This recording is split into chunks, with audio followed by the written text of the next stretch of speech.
All right, welcome aboard, everybody. It is the Manchild Show with Boy Green Digital at MC Show Digital. Talking sports with you, NFL style. Now, normally, our NFL insider comes on with us for our live Wednesday show. But, when things happen in the NFL, we got to be on top of things. So we got to shuffle the deck sometimes, reschedule things, move things around a little bit. So without further ado, by the way, we are presented today by our friends at Northeast Roofing Professionals, and we'll hear a little bit more from our sponsors in just a little bit. But let's bring in our guy. You see it on the screen there. From between the hash marks on Substack, it is the one, the only, Matt Lombardo. Can't mess it up when it's in the teleprompter there. Matt, how are you today? Good to be with you, my friend. Lurch, Boy Green, it's almost like coming on with Ron Burgundy. If it's in the prompter, Lurch will read it. So I appreciate you putting it out there for us, Paul. Yeah, Boy Green. Which, by the way, anything inappropriate there in the teleprompter for me. Don't do that. Right? Yeah, I won't do that. But speaking of Ron Burgundy, ladies and gentlemen, can I please have your attention? I've just been handed an urgent and horrifying news story, and I need all of you to stop what you're doing and listen. Great call, Matt Lombardo, because we have a breaking trade in the NFL for this interview that we're doing on a different day than normal. But good thing. ESPN NFL Insider revealed a blockbuster trade between the Denver Broncos and the Miami Dolphins, who are selling off everything, apparently. The Denver Broncos are getting a fourth-round pick swap and Jaylen Waddle. Miami is getting the Denver Broncos' first-round draft choice this year, which is 30th overall, along with their late third-round pick. And again, that fourth-round pick swap that we just talked about. Seismic trade here, just 5 weeks out from the 2026 NFL Draft. Miami selling off, Denver trying to add on. They got all the way to the AFC Championship game last year. I'm sure they'd like to go a little bit further. Matt, what was your immediate reaction to this deal? Yeah, the biggest piece of the puzzle here is Waddle going to the Denver Broncos, obviously. And shortly after it went down, I reached out to a NFL scout who told me, quote, if you're going all in, especially around Bo Nix, why not make this trade? With Kansas City in flux due to the Mahomes injury, you get him and Mims and Cortland Sutton. That's a hell of a trio, unquote. And just to kind of take the scout's point a step further here, if you're building to keep Kansas City buried in the AFC West, the Chiefs also traded away Trent McDuffie. They lost Jaylen Watson. So that secondary is in a bit of a state of flux, in addition to whatever Patrick Mahomes is going to be after he gets back from the injury. But for the Dolphins, the biggest piece of all is getting that first-round pick. So they now have 2 first-round picks in this year's draft, number 30 overall, number 11 overall. So you could conceivably, if you really want to, trade up and go get Carnell Tate, the most prolific and explosive receiver in this class. And you're freeing up the cap space from Jaylen Waddle. Because I remember coming on the show with you guys shortly after the legal tampering period and wondering how exactly did they make this Malik Willis thing work? How did they make the money work? And yes, it was a team-friendly deal, but we've now seen them release Bradley Chubb, release Tua Tagovailoa as a June 1st cut, and now you're taking Jaylen Waddle's salary off the books. So they're basically starting a rebuild. They're basically resetting the clock at wide receiver from a financial standpoint, from a style of play standpoint. It's an organizational reset around Mike LaFleur and Bobby Slowick bringing their offenses into Miami. So I like it for both sides. I love it for Denver. I think this is an all-in type of a move. They were close last year, and this signals just how confident they are in Bo Nix and what that offense can be.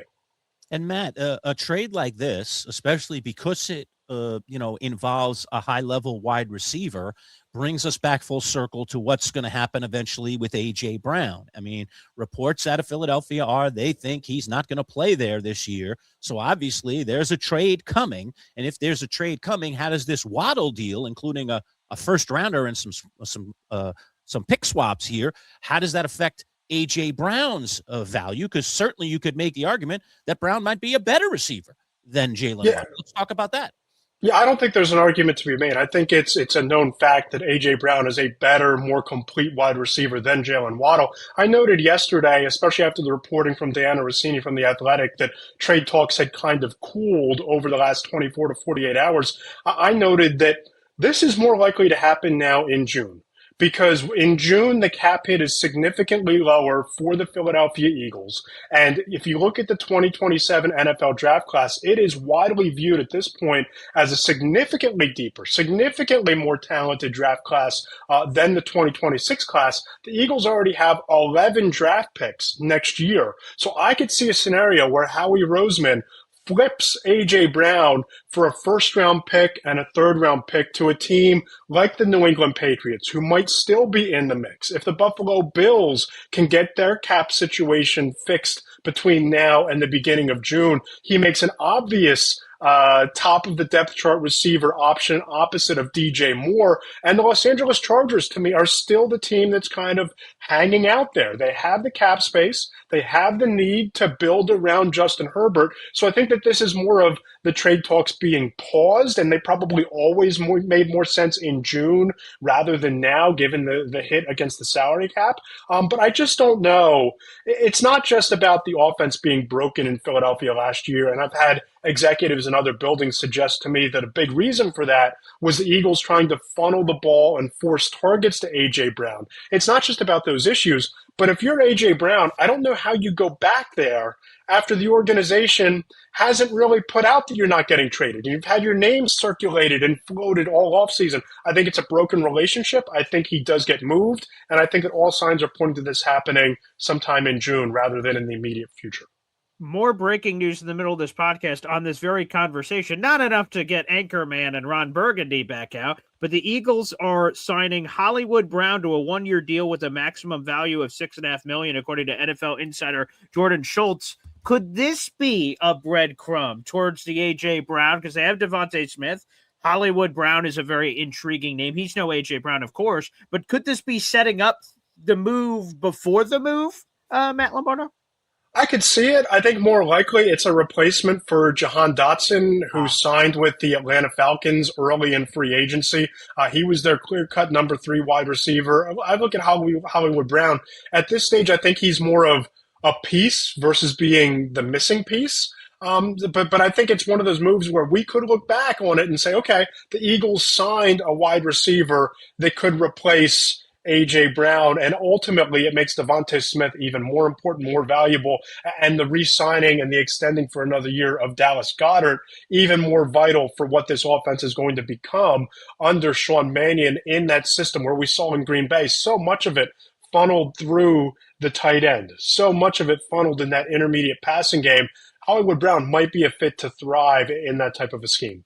Matt, before we move on to other trade possibilities, there's ripple effects. Lurch talked about it with, what could this mean for other wide receivers on the move outside of this building in terms of Broncos Miami? But what about inside the building? You start looking at that Denver Broncos wide receiver depth chart now that has Jaylen Waddle, Marvin Mims, Troy Franklin, Cortland Sutton, Pat Bryant. I heard ESPN's Benjamin Solak says, oh, man, you have to imagine Denver starts hearing trade calls, and trader Darren Muji has been as active. He is now tied with Howie Roseman for the most amount of trades since he has taken over as the Jets GM over that time span. Perhaps another move to be made. Rich Minnie said, Darren Muji, line one. Matt Lombardo, could you see the Jets getting into the mix for one of these Broncos wide receivers? And who makes the most sense, do you think? I think there's two that make a lot of sense here, both for the Broncos potentially moving on and for what the Jets would need. Marvin Mims is top of mind for me because there's a little bit of redundancy there in terms of skill set with Jaylen Waddle now being in that wide receiver room, but he's a bit of a big play threat and doesn't necessarily have the size to be a red zone target, but he could be that number 2 receiver opposite of a Garrett Wilson in Geno Smith's target hierarchy. He could be a nice fit for a potential big play weapon. And I loved Pat Bryant down at the Senior Bowl last year in Mobile, Alabama. Just really steady hands, smooth route runner, finds a way to get open. That's a very crowded wide receiver room right now in Denver. I don't know how much you're going to get if you're the Broncos in exchange for Pat Bryant, but he's young. He's on a rookie deal. I think he has a lot of upside. And if you're the Jets, that's exactly the type of player that you need to be looking for, not just to raise the floor on this year, but to have an ascending wide receiver Denver, who you don't have to worry about paying right away, and he can have a year of experience in the system before whoever your next quarterback is next spring ready to roll. So I would watch Marvin Mims and Pat Bryant as potential trade targets and fits for the Jets. Matt, I'm going to bring this full circle to the Giants and ask you this question. I want to understand trade value better, and so I'm going to lean on you here to make me understand this. So Jaylen Waddle, breaking news, was just traded for a number one pick, a first-round pick, I should say, first-round pick, okay, and some other trinkets, okay, including another pick and a pick swap. Okay, all right. Kayvon Thibodeau, a guy that the Giants want to move, who's 2 years younger than Waddle, okay, I mean, he hasn't, they play two different positions. It's hard to compare, but to me, he's 2 years younger. He's still a player with a lot of upside and a lot of value.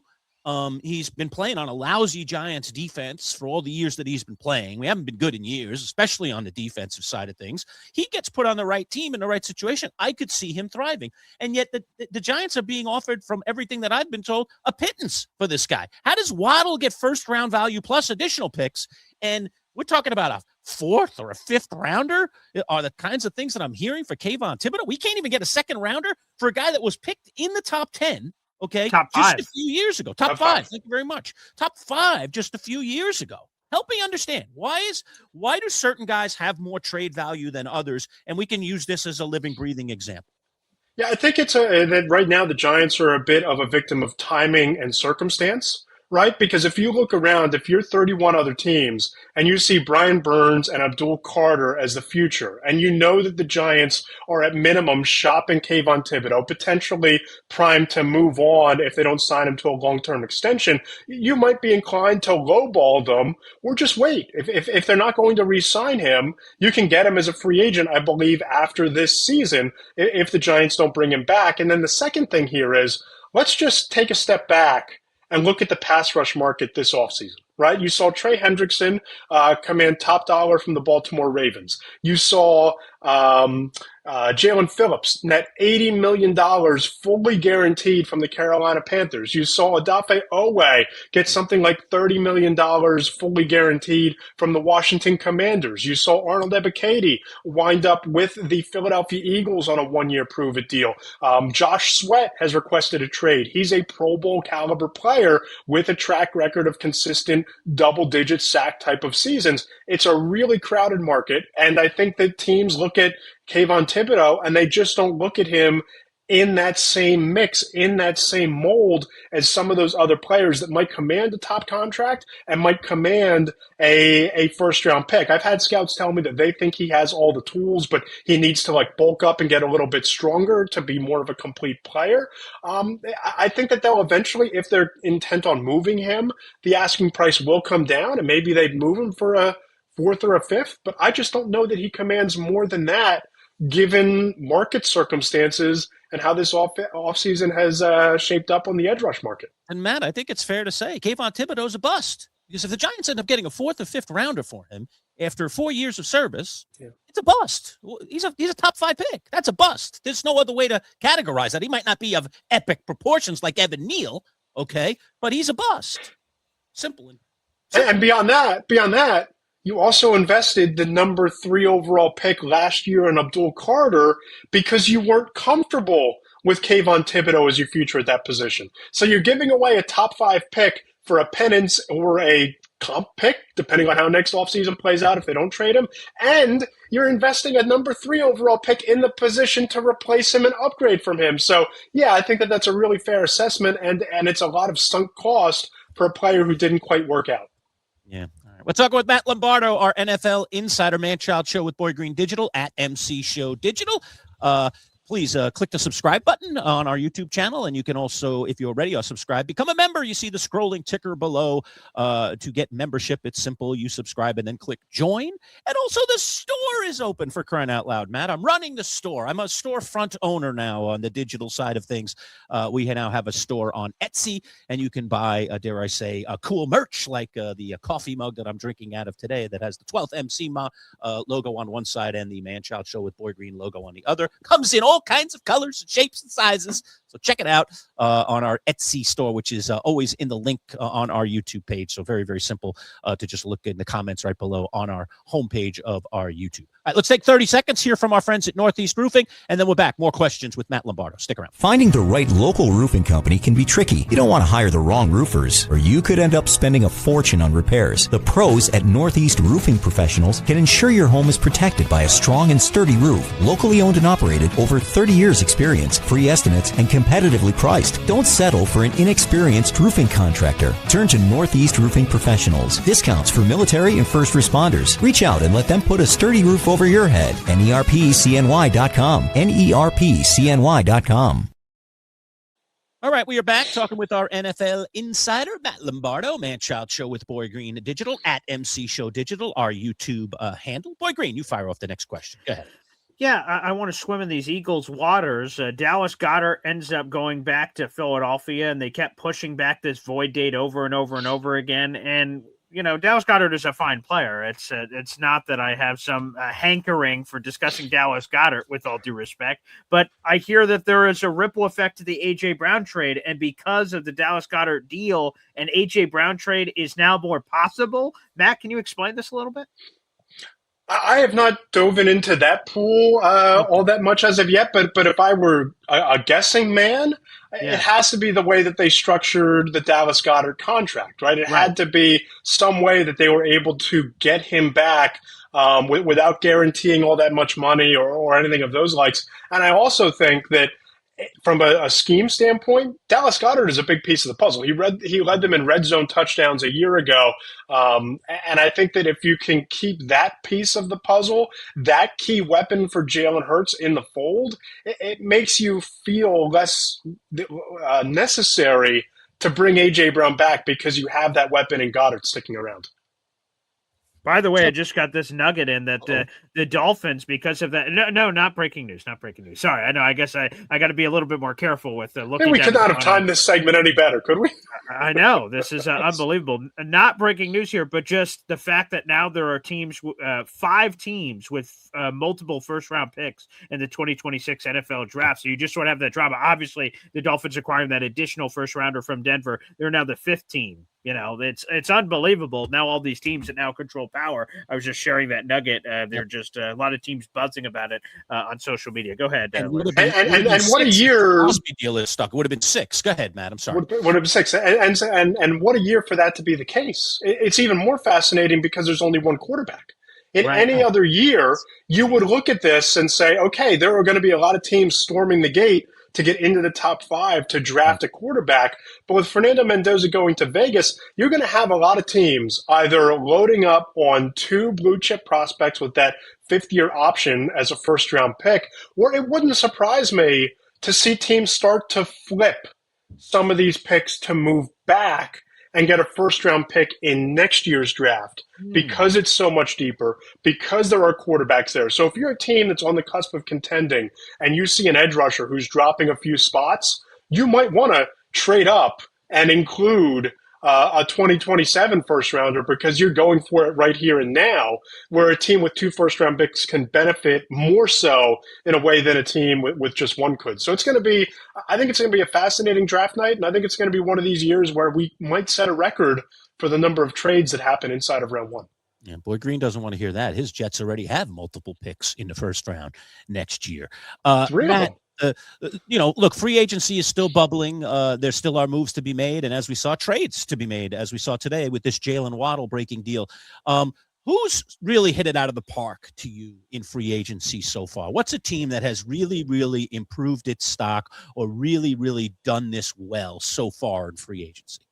I think Carolina moves the needle a lot for me because they go out and they get Jalen Phillips, who's the top pass rusher available. They bring him into a system where he's comfortable in playing, very similar to Vic Fangio's scheme. He gets to play alongside Derek Brown, who's a Pro Bowl caliber interior pass rusher. Then you go and get Devin Lloyd, arguably a top 3 or better free agent linebacker in this year's class. They won a lot of games last year because of the ascension of their young quarterback, Bryce Young, taking a big leap, and Teteroa McMillan and Jalen Coker and their young receivers. You have a defense now that has Jalen Phillips, Derek Brown, the cornerback who's a real dominant player. They have pieces on defense. Yeah, J.C. Horn. They have a defense now that can contend with just about anybody. I think that they've helped themselves a lot.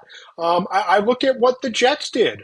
And it wasn't a lot of like top of the market, superstar, buzzworthy type of players who maybe we all expected. But I had a scouting director tell me last week, it isn't always about star power. The good teams win because they have talented players and they have depth at different positions. So I thought the Jets have done really well. And to a far lesser extent, the Raiders.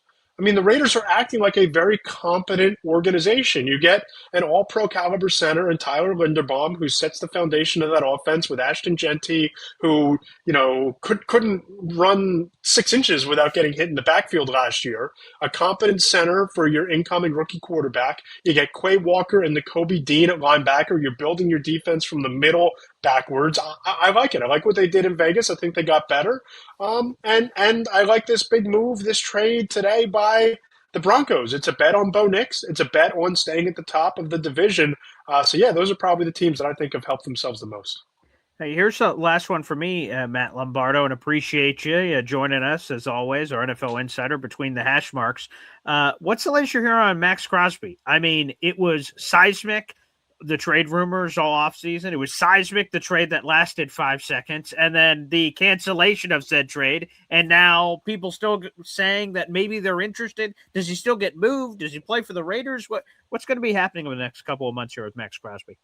Yeah, I think there's still a chance he gets traded, but I think most likely here is that he opens the season as a Raider, and we revisit this at the trade deadline, only because, you've heard some whispers that perhaps the Raiders view this injury from a medical standpoint a lot differently than other teams. You hear that whisper. You also hear whispers from agents who represent players at the position that are skeptical that he even failed the physical, and that the Ravens use this as an escape hatch to keep their 2 first-round picks so they could sign Trey Hendrickson, who was in the building at that time. To me, the best way to alleviate that is get him on the field at some point in 2026, see how healthy he is, and shop him then, going into a draft class that is deeper and more talented, as we've heard from people around the league. But if you think that there's a move that can be made, if the Chicago Bears get desperate for a pass rusher and they want to flip a second and a third-round pick, maybe the second-round pick they got for DJ Moore, he's obviously the big splash move they need to make at edge rusher opposite of Montez Sweat. I think he makes sense there. If the Bills can clean up their cap mess, I think he makes sense there. We've already heard that the Eagles have effectively tapped out, but I think the market is very different after whatever happened with this physical. But in a way, the best way the Raiders can ease those concerns is get him on the field and show the rest of the league that he's the same Max Crosby that he was before. And just to finish up on the Raiders, so you mentioned the Linderbaum signing. And look, I was all in. I wanted the Giants to get in on him. But I also, I don't know, maybe I'm just a fiscally responsible guy. Maybe when I look at my team and I look at what my team is up to and doing, I want fiscal responsibility, Matt. But the fact of the matter is, to me, like, I thought being fiscally irresponsible for a guy like Linderbaum was going to be somewhere in the neighborhood of $20 million. Maybe you'd push it to 21 or 22. The Raiders went way above that number. I mean, they didn't just reset the market. They reset it as bad as you can reset it for every future young center that gets on the market. And I know they're not out there all that often, but you still okay with that, with the amount of money that the Raiders ultimately will pay for a center? I remember years ago saying to Boy Green when Jamal Adams was up with the Jets, and, he was an important player for the Jets at that time, and he was a kind of a really, interesting piece. And I said, Boy Green, I don't care. He's a safety. You don't pay safeties. You don't pay them that kind of crazy money. This guy's asking for nutsy kinds of things. Let him go somewhere else. And I think in the end, it didn't hurt the Jets that he ended up going somewhere else. He played okay for Seattle, I guess, but he got big numbers. He got a big fat contract. I just always worry about, sure, you want to get the players in place, but the Raiders, let's face it, are not ready to win right now. And they're being, to me, a little bit fiscally irresponsible. Are they or are they not, in your view? I think in the broader sense, making him the highest paid offensive lineman in the sport, let alone the highest paid center, I think is kind of silliness based on the position. But if we're just going to look at what the Raiders are doing, they had, and we have to remember when they agreed to this deal. When they agreed to this deal, they had sent Max Crosby to the Raiders. So they had $160 million in cap space this year and something like $255 million in cap space next year. So the money was, to me, I think, irrelevant at that point, given the circumstances, given their cap situation. I think that what's more important is getting that player into your building, and you might have had to overpay. You might have had to pay a Raiders tax because of the way that organization has been viewed by agents, by players, by other teams around the league over the last handful of years. If it's any other team making that kind of money outside of maybe the Jets, I think I'd have a problem with it. But I think that when you look at what the Raiders are, how desperately they needed competence along that offensive line, I don't have as big a problem with it because he's a difference-making, culture-setting, offensive-driving signing that I think they had to make given what they're investing in Mendoza and what they already have in Ashton Genty, who, let's be real about this, had a very disappointing rookie year for where they drafted him and what they expect him to be. Linderbaum moves the needle for both of them. Yeah. I mean, I look at the Jets, Boyd Green's Jets, and they've made a ton of moves. I mean, Darren Muji has really, really been active. But then I was looking at how much money they spent, and I was just checking that out this morning, and I was like, wow, they didn't spend that much money. They have been very, dare I say, fiscally responsible, and the Raiders have kind of gone the opposite direction with it. Just like, hey, let's go, let's go for the big guns. Let's throw all kinds of things at the wall. I don't know. It's been an interesting offseason. I don't know which is the correct way to go. I mean, we are coming off an NFL season, Matt, where the team that spent the most money in free agency made it all the way to the Super Bowl. That was the New England Patriots. So I guess there's a case to be made that, hey, you spend, you get results. But I don't know. I think you also have to look at the evolution of your team, where your team is at the moment. And just to go from, let's just say, 4 wins to 8 wins, who cares? That's purgatory as far as I'm concerned. You got to be able to be a viable playoff team for me, in my opinion, for me as the GM of that team to be spending crazy money on free agents and making that be the building block of my team, at least at the moment. Now, Linderbaum's interesting because he's a young player and he could be with you for years and years. And obviously they signed him to a long-term deal, but I don't know. It's that balance of fiscal responsibility or not. Here's the counterpoint. Even with that Linderbaum monstrosity of a contract, the Raiders still have $111.2 million in cap space next year, right? So how it comes down to how much does he advance the ball forward? How much does he, as a player, anchoring your offensive line, keeping your rookie quarterback upright, opening up running lanes for Ashton Genty, how much does he move the ball forward as compared to your salary cap situation when you still have $111 million in cap space the following year after the deal is signed, and you look ahead to 2028, the Raiders still have $179.7 million in cap space. Now, a lot can happen between now and then. Perhaps the cap balloons again before that point, that time comes. But at least in my opinion, in that situation, the player is more valuable than the cap space because it barely made a dent in your future spending flexibility. All right, Matt, as always, man, great to talk to you, my friend. You'll be back with us live again a week from Wednesday, Yes. so we're looking forward to that. And thanks for jumping in here. And there's a breaking news situation here, the big Jaylen Waddle story. Thanks, Matt. Ton of fun. Thanks, guys.